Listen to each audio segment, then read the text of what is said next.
everybody, welcome back to my channel. May is Mental Health Awareness Month, and in today's video, I want to talk about the mental health and the mental aspect of being a visually impaired person and a guide dog user.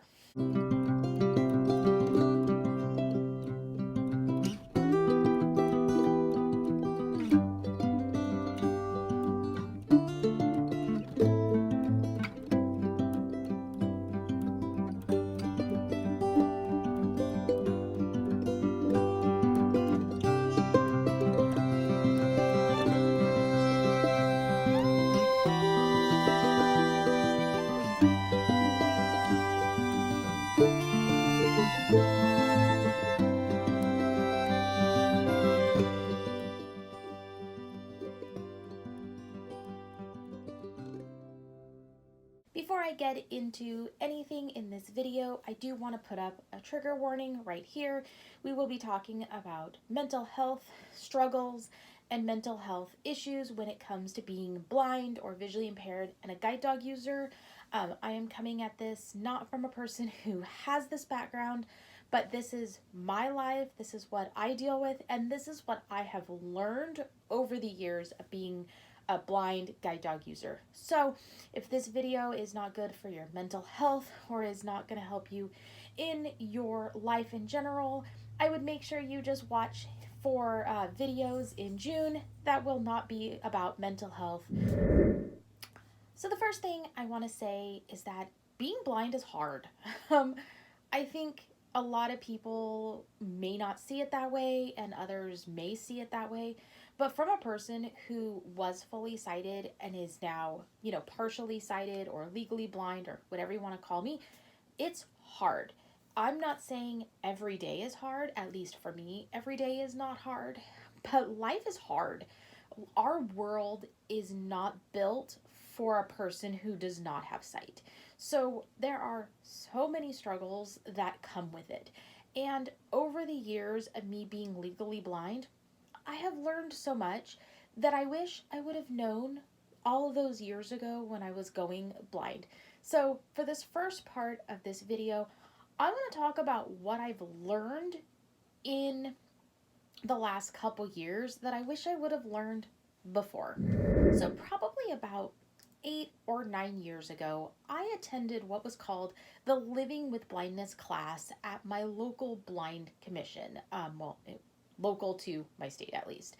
I actually debated on attending this. I didn't know if this was for me, but ended up going and attending it, and I learned so much that I just never even thought about. But the one thing that really stuck with me, and I really tried to portray to people who may be in the process of going blind or maybe, are blind and just really struggling, is that blindness, at least 8 or 9 years ago, was in the top 3 things that people feared the most.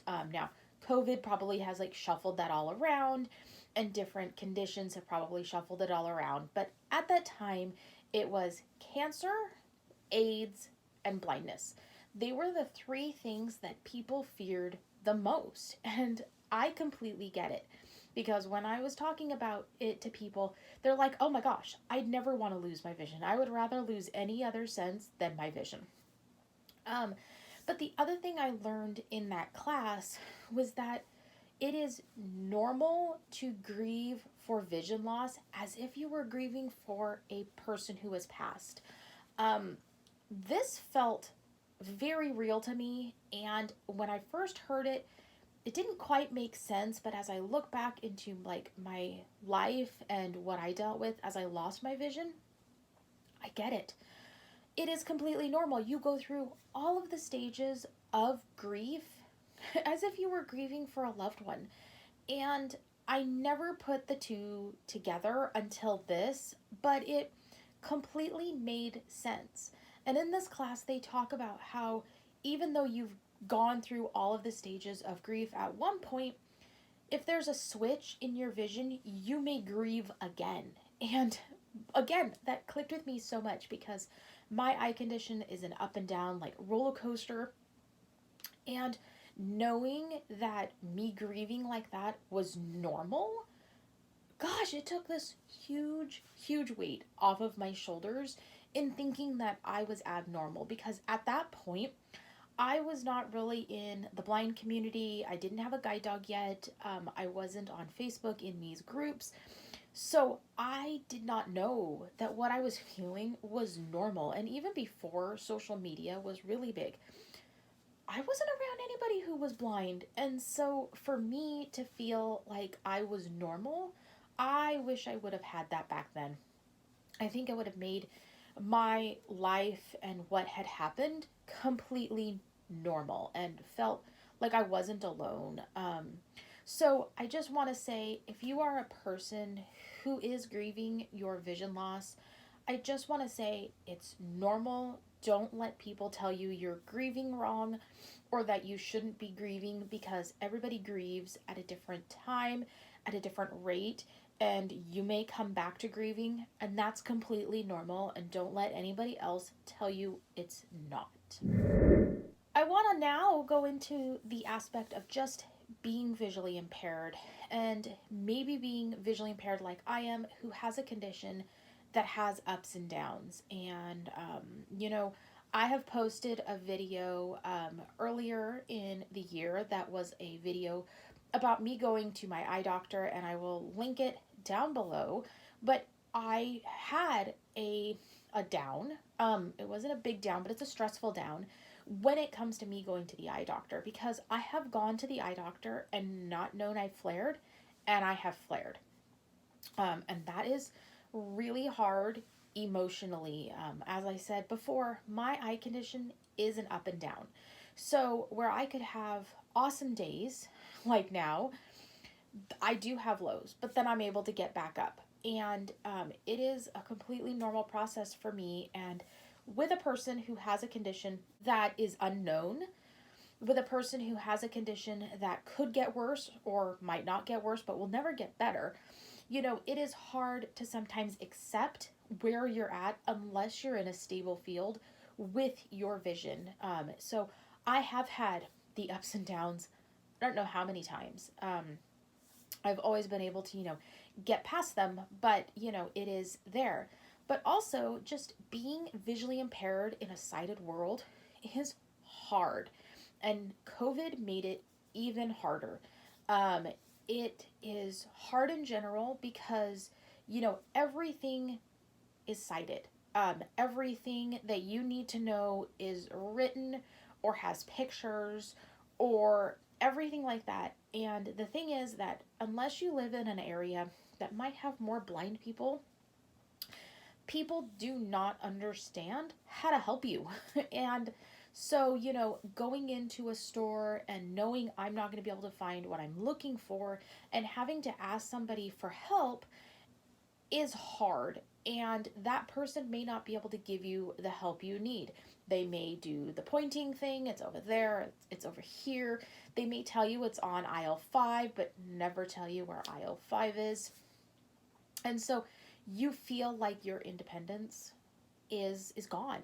Not being able to drive. That's another one that if you've been able to drive and now you can't drive, you feel like your independence is gone. And, the struggles of reading packages and doing things on your own to be an independent person is just, it's not easy. And where I still struggle a lot, even with the assistive technology that I have, I do have good days and I do have bad days. And it can sometimes really hit me out of the blue that I'll be having these amazing days, and then all of a sudden I don't. And something that never bothers me before all of a sudden starts to bother me. Um, it's like I said, it's just hard. It's hard hearing the public react to you. It's hard not getting the help you need. It is hard to, be able to be independent and a part of society in a fully sighted world. And the last thing I want to touch on is the mental health of being a guide dog user. Um, I never thought there was a mental health aspect of being a guide dog user. I mean, I know your dog retires and you have ups and downs, and I get it. But honestly, I never thought I would have or even see the experiences that we have and how they affected us. So, not just, the lows when it comes to retiring a guide dog. There's also when your guide dog is sick and you can't bring them, or they have surgery. I mean, this dog is attached to your hip almost all the time. And now all of a sudden, your dog's not attached to your hip. And it's really hard. And I am going to also link down below a video that I took many years ago when Bali was going in for surgery. And I just wanted to show like this little bit of a mental health. It was a day. She didn't have cancer. She didn't have anything majorly wrong. It, but it still affected me because she wasn't there. I couldn't be there.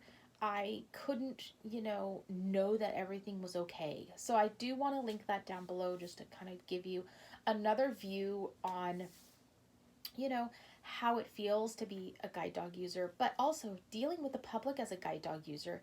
It can be super stressful. It can give you a lot of anxiety, and it's hard because, again, fully sighted people don't understand the rules in regards to a guide dog. They don't understand. So you're dealing with stress of people in the community wanting to pet your dog. You deal with, the interactions of people wanting to pet your dog. You deal with, people and their barking dogs, which again is always fun. There's always a fear of rejection or being told you can't be in a facility. And this whole emotional support dog, people bringing their animals into stores is not helping the problem. Uber has given me a lot of anxiety, and I am planning some trips this summer. And somebody's like, well, why don't you just take Uber? And I'm like, oh no, I'm not taking Uber. I am scared to take Uber because of the horror stories that come with service dog teams being denied Uber because of their service dog. I deal with anxiety in regards to barking dogs and the things that have come from dog attacks. I have dealt with some anxiety passing by one house in my neighborhood because she has totally she got mad at me in front of her house and didn't want to listen to me, and it gave me a lot of anxiety because I worry that is going to happen again. And it's again, it's things I never thought I would deal with as a visually impaired guide dog user. Would be a mental health. I mean, I knew retirement was gonna be hard. Don't get me wrong. Like, I kind of knew that going in, but I didn't realize there's so many other things in regards to mental health and a guide dog user that you have to deal with. I mean, COVID has made things even rougher, and the inability to get out or the inability to walk in places that are fun and give you some stimulation, all of that stuff has kind of been wiped away from us. And so for me, there's a mental health aspect of that, is that I don't like walking in my home neighborhood anymore. I don't go to work as often as I used to. And so there is a mental health aspect of being able to work Bali, but be able to enjoy our walks as well. So it's crazy. And of course, it's different for everybody. So as I conclude this video, this is of course just a little tidbit of what I deal with as a visually impaired person and a guide dog user, and what I have learned over the years. I want to put up here that every person, every guide dog user, every blind person is completely different, and what I experience, others may not experience, and what others experience, I might not experience. So don't put what I experience in the same realm of everybody else. But I want you to know that if you do experience any of these things that I am experiencing, just know that you're not alone, and that I'm with you, and there's so many other people who deal with the same problems that we all deal with. So I will catch you up in our next video, which will be another story about mental health. So there will be a trigger warning on that. If it's again not healthy for your current mental health, I would encourage you to watch in June when we will be posting regular videos. Thank you, and make sure you're following us on Facebook as well at Life as a Guide Dog Team.